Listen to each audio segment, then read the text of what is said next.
Vande Mataram. Hello friends, I welcome you to my channel Courtroom Battles. My name is Dr. Tushar Mandlekar and I am a practicing lawyer in Bombay High Court since last 1 decade. I did my PhD in law and I used to teach law in Nagpur University. I am a socio-legal activist and a lawyer, mainly practicing in civil side in Bombay High Court, and I used to teach law 10 years ago. It's my pleasure to introduce you to this new channel named as Courtroom Battles, which will be exclusively dealing with the courtroom battles. Hello friends, good morning. I welcome you back to my channel Courtroom Battles. We have seen in last video how can you join a law profession. Once you pass out from the law college, you will have to take a sanat from the Bar Council of India or the State Bar, which in fact is a license to practice. Once you obtain a sanat, you can start your practice in various courtrooms. The Apex Court, Supreme Court of India and the High Court deals with the constitutional matters, and they also have the appellate jurisdiction.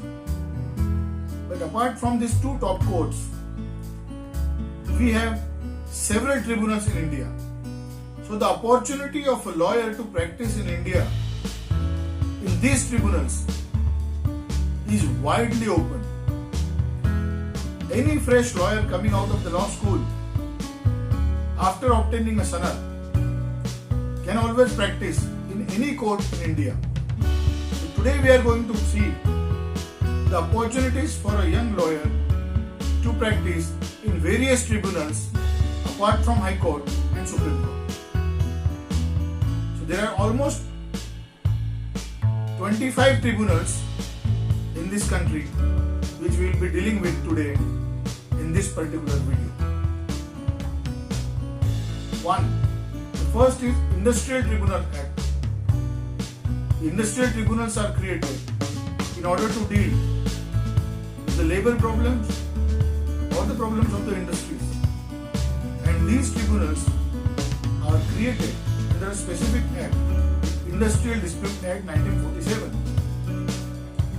There are a number of lawyers who are appearing in these tribunals, either representing laborers or representing the industries. So the employer-employee dispute is also there. Number two, we have Income Tax Appellate Tribunal. The Income Tax Act 1961 creates such tribunals. In these tribunals, we have seen that the appeals or the decisions of the income tax authorities are being challenged, and large number of cases are being dealt with. These are lucrative tribunals wherein tax evasion cases, usually against the revenue authorities, that is income tax authorities, are being dealt with. A lawyer practicing in this income tax tribunal necessarily should have a knowledge of the Income Tax Act and the Companies Act also. Number three, we have Customs, Excise and Service Tax Appellate Tribunal, which is created under the Customs Act 1962. These tribunals are also dealing greatly for the evasion of taxes or the customs and excise. Statutory appeals are being dealt with in such kind of tribunals. Number four, appellate tribunals. The Smugglers and Foreign Exchange Manipulators Forfeiture of Property Act 1976 has created this tribunal. Number five, Central Administrative Tribunal. The Administrative Tribunal Act 1985 has created Central Administrative Tribunals. In addition to that, there are State Administrative Tribunals which are also being created by various states for the purpose of dealing with the service matters. A person who is a central government employee can go to the CAT, popularly known as CAT, to redress his grievance in Central Administrative Tribunal. And a person who is a state government employee can similarly approach the Maharashtra Administrative Tribunal or the State Administrative Tribunals. The first level of challenge to any such order, like termination order, suspension order, or even a transfer order, is done into these tribunals. The challenge to the orders of the tribunal will lie to the High Court. Sixth is Railway Claims Tribunal. The Railway Claims Tribunal Act 1987 has created Railway Claims Tribunal. If you want to file a claim against the railways, you will have to go to the Railway Claims Tribunal. There are a number of cases wherein the passengers are dealing with their grievances in such kind of tribunals. Number 7, Securities Appellate Tribunal.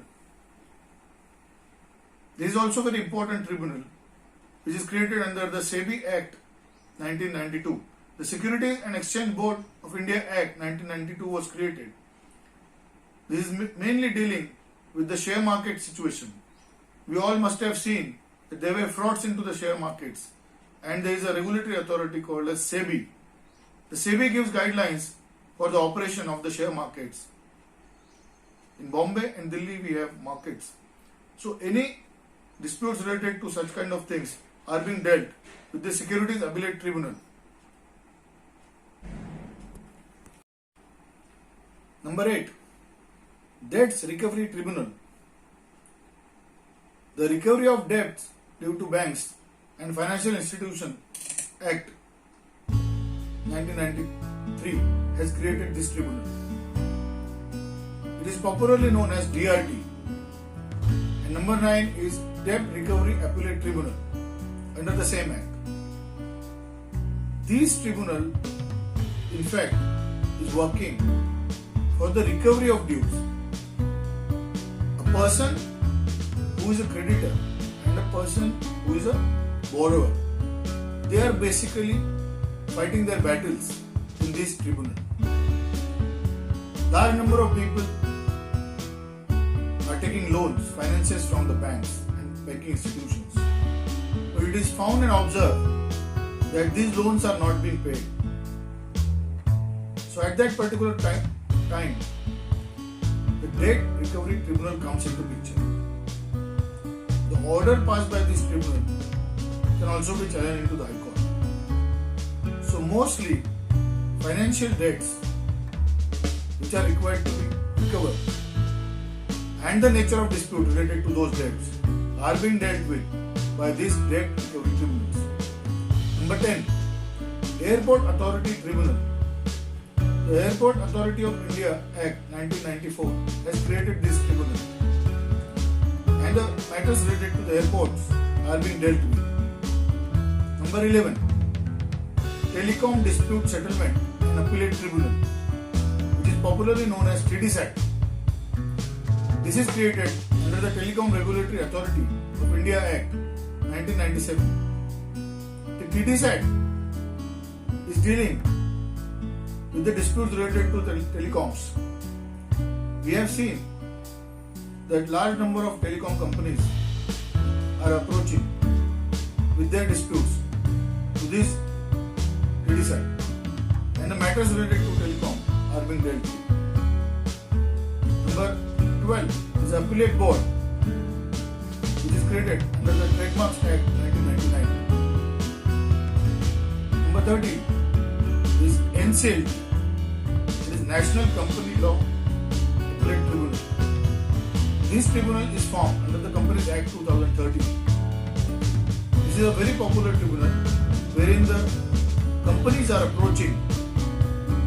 In the recent past, we have seen that creditors of the companies are immediately approaching the NCLT and obtaining an order under Section 7, by which no court in India can hear or give financial benefit to to the creditor unless that matter is being decided by the NCLT. A very innovative approach has been found in this particular issue when the Honorable Supreme Court decided that even a home buyer is a creditor, and the Act was amended subsequently, wherein the opportunity for a home buyer is also given to approach the NCLT to recover his dues against the builder. Large number of people or the companies who are real estate giants are found to have not given the possession of the home buyers.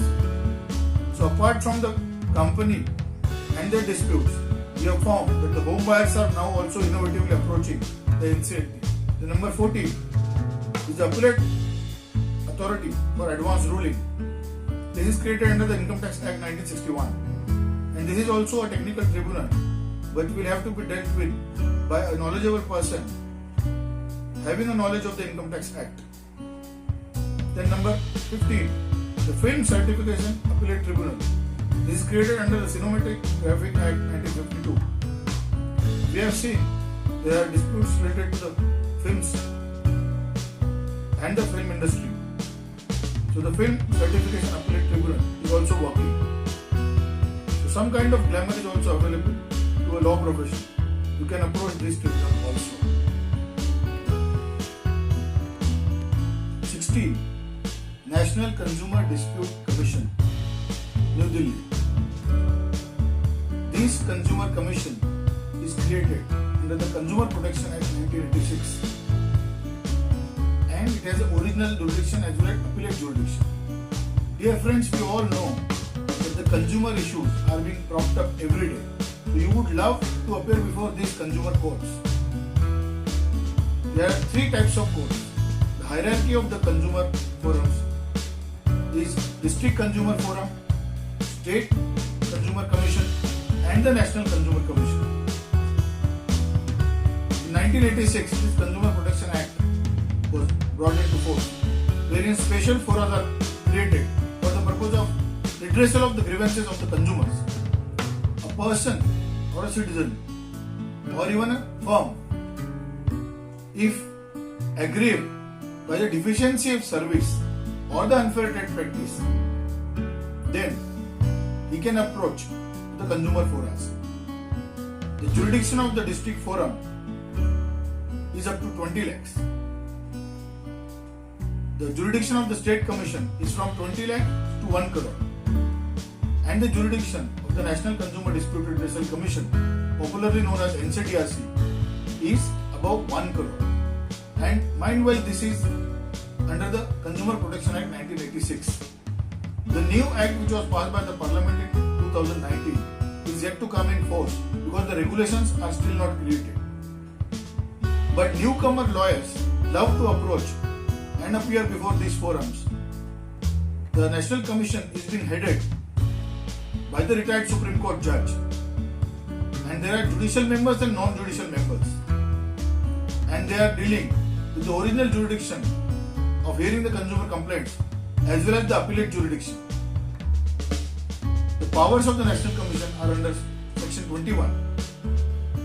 But if you are aggrieved by the orders passed by the National Commission, then you can approach and challenge that order before the Honorable Supreme Court of India in the Section 23 of the Act. So the high courts are usually bypassed, and a special hierarchy of consumer fora is created under the Consumer Protection Act 1986. So each one of you would love to appear before these consumer courts. Number 17, Appellate Tribunal for Electricity. The Electricity Act 2003 has created this appellate tribunal. It's a very technical issue. Not many of the lawyers appear before the electricity tribunal.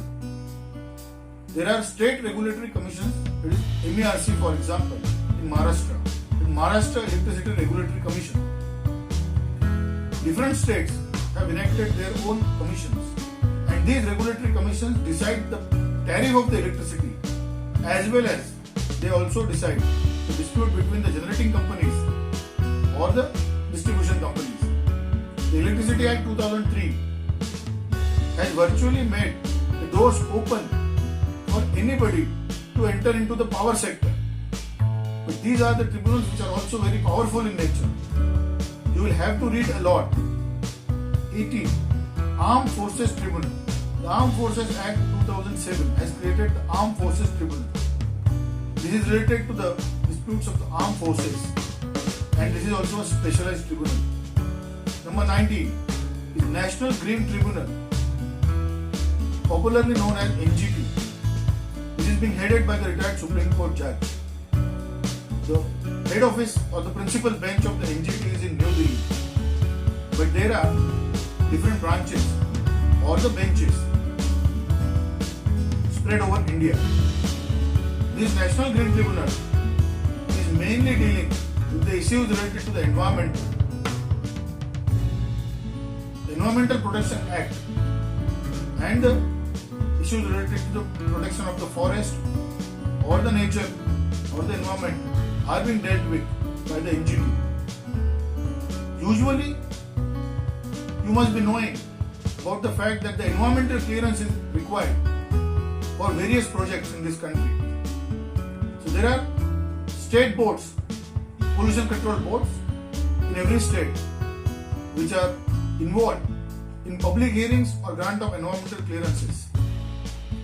So all big projects require environmental clearances, and a dispute related to that can also be sorted out to this NGT.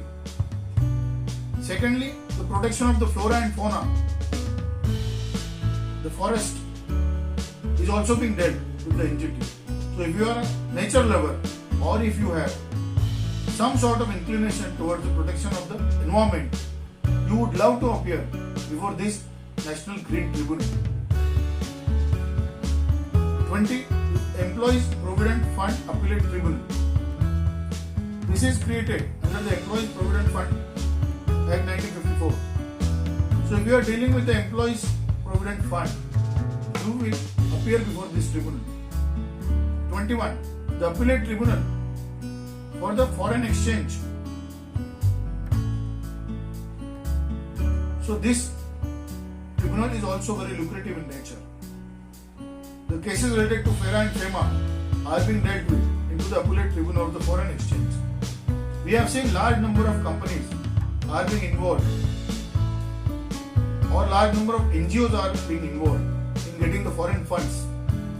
So provisions related to the foreign funds are required to be taken care of, and the licenses are required to be adhered to.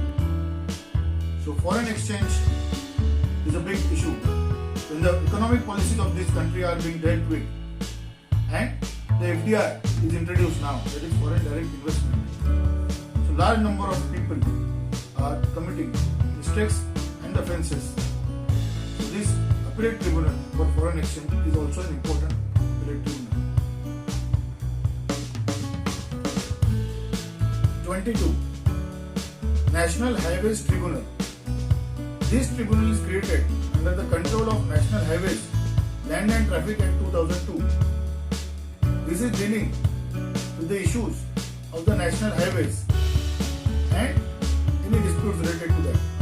National Highways is also acquiring the land under the special provisions, and the compensation is also granted to the people who are affected, and this is also an important tribunal. Number 23. The Cyber Appellate Tribunal. This tribunal is created under the Information Act 2000. We have seen that large number of cases of cyber crimes are increasing day by day, but at the same time, as it is an economic offence, there are other issues also which are involved into the cyber law field.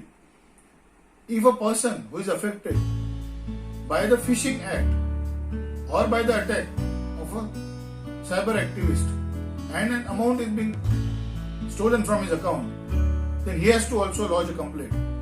We have seen that the adjudicators are being appointed who principally hear such kind of complaints of a common man, and then the matters are being decided. But the adjudicator usually is a secretary level person who is an IAS officer who do not find time to hear such kind of things. But these kind of complaints are also equally required to be treated by giving priority. So Cyber Appellate Tribunal is also a very big tribunal, and a person who has a technical knowledge, primarily if you are having an engineering degree and a law degree also, so you can understand the matter and argue very well in these cyber tribunals. 24. The Airport Economic Regulatory Authority or Appellate Tribunal. This tribunal is created under Airports Economic Regulatory Authority of India Act 2008. This is a specialized tribunal which is dealing with the matters related to the airport. 25. The Competition Appellate Tribunal. This is created under the Competition Act 2002. There is a competition commission in India which is dealing with the matters related to the competition among the business firms. And the orders which are passed by the competition commission are being challenged in the Competition Appellate Tribunal. The Competition Appellate Tribunal is usually headed by the Supreme Court judge. So these kind of activities related to the business rivalries or the monopolistic attitude of the business firms or the companies in India are being dealt with in the Competition Commission. There are several landmark judgments which are passed by the Competition Commission and which are also being dealt by the Competition Appellate Tribunal. So dear friends, these were 25 tribunals which I have explained to you today, wherein opportunities are available to lawyers to appear in these kind of tribunals. Depending upon your area of interest, you can choose and appear before these tribunals. It is not that easy to appear before a specialized tribunal. You will have to work hard and read a lot to appear before these kind of tribunals. But mind well, opportunities in law field are enormous. There are great opportunities which are required to be encashed. If you have the mettle in you to appear and argue well before these tribunals, please come into the law field, grab the opportunity and enjoy your career as a lawyer. I request you to look after all these opportunities, as most of us do not know that these are number of tribunals which are already functioning in India. So dear friends, if you like this channel or the content of this channel, please don't forget to subscribe my channel and share it with your friends. This is the channel which will be exclusively dealing with the law field and bringing you lot of interesting facts regarding the law. Since you have opted to be a lawyer now, so you must have seen lot of opportunities and the career options which are available before you in terms of these tribunals. We will deal in next video regarding number of courtrooms which are available for you to come and argue. So different types of courtrooms or the courts which are available, that will also be dealt with in the next video. So please share, subscribe yourself and like to my channel if you like this. Thank you very much.